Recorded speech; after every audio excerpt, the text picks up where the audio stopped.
नमस्कार दोस्तों। मंगल लक्ष्मी के आज के एपिसोड में आप ये देखेंगे कि मंगल अपने घर पे छोटी दिवाली की तैयारियां करती है। मंगल को पता है कि छोटी दिवाली के दिन में उनके ढाबे में बहुत सारे लोग आएंगे, इसीलिए इतने सारे लोगों के लिए मंगल बहुत सारा खाना बनाती है।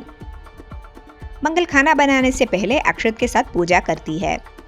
अक्षत बोलती है कि मम्मी, हर छोटी दिवाली में आप बच्चों के लिए पूजा करते हो। तभी मंगल बोलती है, हाँ तुम्हारे लिए और ईशाना के लिए मैं हर दिवाली में प्रार्थना इसीलिए करती हूँ क्योंकि तुम लोग खूब तरक्की करें।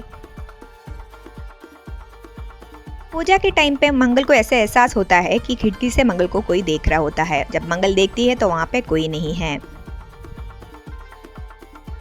वहाँ आदित्य के घर पे कुसुम जी दिवाली की शॉपिंग करके आती है। तभी सुदेश जी पूछता है कि किधर गए तुम्हारा 3 सिल्वर का कॉइन। तभी कुसुम जी बोलती है, मैं तो भूल ही गई, मंगल होते तो ये सब लेके आती, लेकिन इस बार मैं कुछ लिस्ट भी नहीं बनाई थी, मेरा मन नहीं था। मंगल होती तो सारी चीज़ों का लिस्ट पहले से ही प्रिपेयर हो जाते और सारी चीज़ें टाइम पे पहुंच जाते। बच्चों के पूजा के लिए वैसे भी मंगल वो लेके आती थी चांदी का सिक्का, इस बार मैं भूल गई। तभी आदित्य बोलता है कि आप रुकिए, मैं जाके लेके आता हूँ। तभी सौम्या उधर पहुँच जाती है। सौम्या के हाथ में 3 चांदी के सिक्के हैं। सौम्या बोलती है, ये तीनों बच्चे के नाम पे रख दो, एक ईशाना, एक अक्षत और ऐसे बोल के चुप हो गई। इसका मतलब है कि उनकी पेट में जो बच्चा पल रहा है आदित्य का, उस बच्चे के लिए भी एक चांदी का सिक्का सौम्या ने रखा है।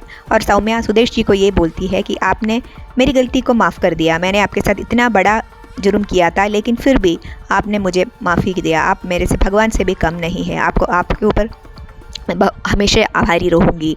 ये बोल के वो 3 सिक्का लेती है और आदित्य को बोलती है कि मुझे पता है आप मेरे ऊपर गुस्सा हो, लेकिन वो ये बच्चे के ऊपर मत दिखाना। आदित्य वो चांदी के सिक्के ले लेते हैं। छोटी दिवाली में आदित्य, ईशाना, अक्षत, ईशाना और सौम्या के होने वाले बच्चे का पूजा हो जाता है। आदित्य और अक्षत और ईशाना के लिए पूजा कर लेती है आदित्य, लेकिन ये बच्चे के लिए करने के लिए हिचकिचाती है। तभी सौम्या बोलती है कि ये भी तुम्हारा ही बच्चा है, मुझे पता है आप मुझसे नाराज़ हो, फिर भी मेरे बच्चे के खातिर ये कर दीजिए। आदित्य कर लेता है और वो फूल चढ़ा देते हैं इस बच्चे का नाम। जिस लड़के ढाबे में आके लड़ाई किया था अक्षत और मंगल के साथ, वो लड़का फिर वापस आ गया है मंगल से रिवेंज करने के लिए। वो लड़का मंगल को चुनौती देके वहाँ से चले जाता है। अगले दिन छोटी दिवाली के लिए पूरा पनीर का सब्जी बन के वहाँ किचन में पड़े रहते हैं। तभी मंगल वहाँ रूम छोड़ के चली जाती है कुछ अर्जेंट काम के लिए। उसी मौका के फ़ायदा उठा के वो लड़का आके उसके अंदर छिपकली डाल देती है, उस करी के अंदर।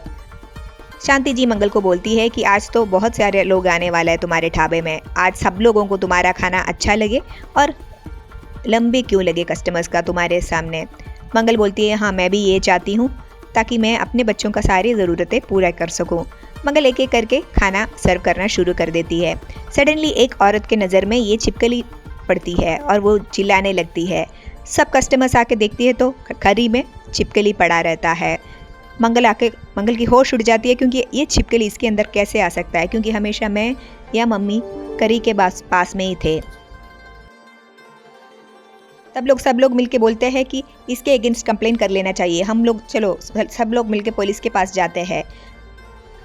भगवान से शुक्र करो कि किसी का तबीयत नहीं बिगड़े, खाली ये आंटी खाने से हमें सब पता चल गया कि इसके अंदर छिपकली है, वरना ये पूरा खाना खाने के बाद सब लोग बीमार पड़ जाते हैं। चलो हम जाके कंप्लेन कर लेते हैं। मंगल हाथ जोड़ने लगती है और बोलने लगती है कि कभी भी मेरे हाथ से ये गलती नहीं हो सकती है, हमेशा मैं खाने के इतना साफ़ सफाई से करती हूँ और हमेशा मैं खाने के बाजू में ही रहती हूँ, ये कैसे हो गया, ये नहीं हो सकता।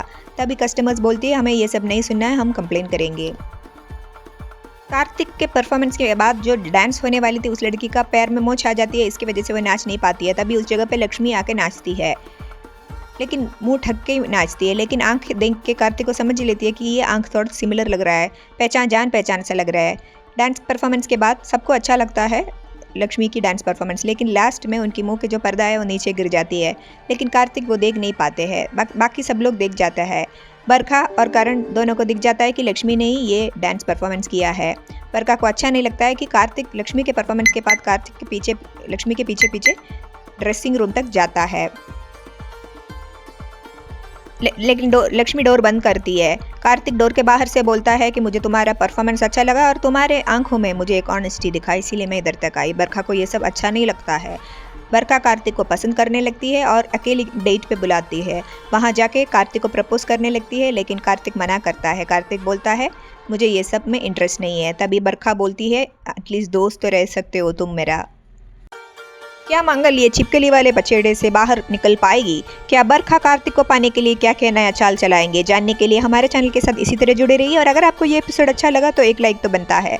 और मंगल जो साड़ियाँ पहनती है वैसे ही साड़ी अगर आप पहनना चाहते हैं तो हमारा मीशो स्टोर ज़रूर विजिट कीजिए। लिंक डिस्क्रिप्शन में है। धन्यवाद।